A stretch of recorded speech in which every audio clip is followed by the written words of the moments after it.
We appreciate that. Scarlett Fu and Paul Sweeney. We're live here in our Bloomberg Interactive Broker Studio in New York City. And we're also streaming live on that internet thing. So head over to youtube.com and search Bloomberg Live Podcast.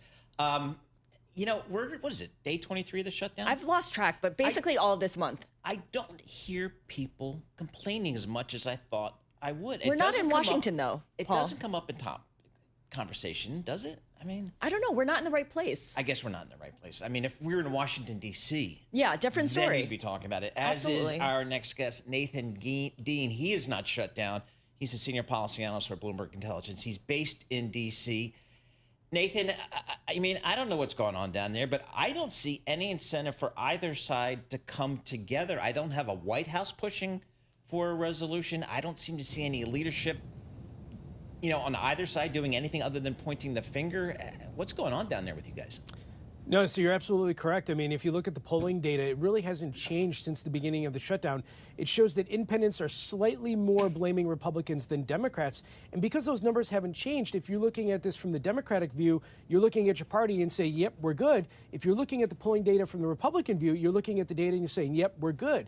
And so really neither side has an incentive here to come together and negotiate.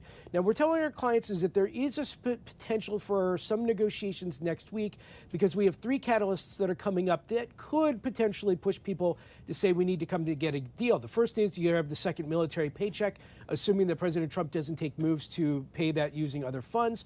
You also have the expiration of SNAP benefits for 42 million Americans. You could have some slight headline risk associated with Walmart, Albertsons, and Kroger as a result. And then finally, you have the open enrollment for the ACA beginning and the idea that premiums will go up. Maybe the Democrats say, okay, you know what? This is a good time to try and pin this on the Republicans, reopen the government, and then see if we can figure something out. Okay, so a lot of time cues to watch for if you are negotiating, except that no one's negotiating, right? I mean, there's no formal meeting scheduled between the two parties. Are there even informal discussions taking place at this point? So there's some informal discussions amongst bipartisan senators or moderate senators, but these are just more of like water cooler conversations. Hey, what do you think of this idea? Yeah, potentially we could do something. Nothing really specific here because neither party really sees the need, and the White House is somewhat absent on this. President Trump just left for Asia, or he's going to leave for Asia later tonight. The White House is taking the approach of Congress, you figure this out and you come to me. And that's why I think a lot of folks in Washington think that this could go until Thanksgiving because you need to see a reaction from the American populace to say to folks up on Capitol Hill, you need to resolve this. And what ultimately can do that?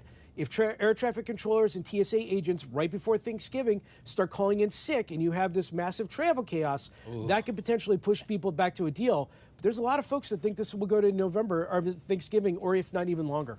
And I just remembered, I mean, the president's remodeling his house, so you know how time intensive that can be. Right. That's very time consuming. It takes your attention away from other things. Or something like that. It becomes all encompassing.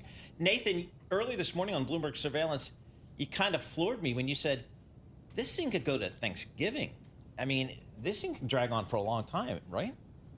Yeah, I mean, if you think about it now, apologies to the federal government workers and contractors that are listening to us right now, but, we're only talking about, a small subset of the actual populace of the United States. I was talking to a broker earlier this week, and I just said, look, here's my update on the shutdown. And he said, look, I really appreciate you telling me this, but I just do not care because the markets don't care. Yep. And we continue to don't see much of a market reaction here other than small sectors like the grocery stores that I mentioned earlier, and that's more of a headline risk message.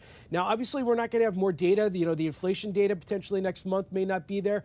That could play a little bit, but until the markets care and until we see economic issues or we see the populace saying, look, I want to be able to fly for Thanksgiving, policymakers just look at the polling data and they say, no, we're good. What might make markets care? What will make travelers care is that their flights are not taking off on time because there's no one at TSA, but what would prompt the markets to take a second look? You've been covering these shutdowns for a long time now, Nathan. You've seen what gets the market's attention, what doesn't. Yeah, so I think if we see this go past Thanksgiving early into December, then obviously I think markets will start to care. Our chief economist, Anna Wong, has put out several pieces, and she says I'm paraphrasing here, that for every week the government is shut down, you lose about 0.2% of GDP. But if the government reopens by mid-November, you can essentially gain a lot of that back. But if we go into December, or if we go into January, then you get this idea of, do we even have a functioning government here? You know, what happens if we were to get into a situation where we need a quick legislative response? Markets could begin to feel a little unease about that. So I don't want to say the markets will react to it, but certainly markets will then start to pick up and say, look, I'm not exactly sure I like this idea of operating long-term without a functioning government. Then we may have to start looking about risk-averse assets and so forth. But again, just right now, we're just not seeing it.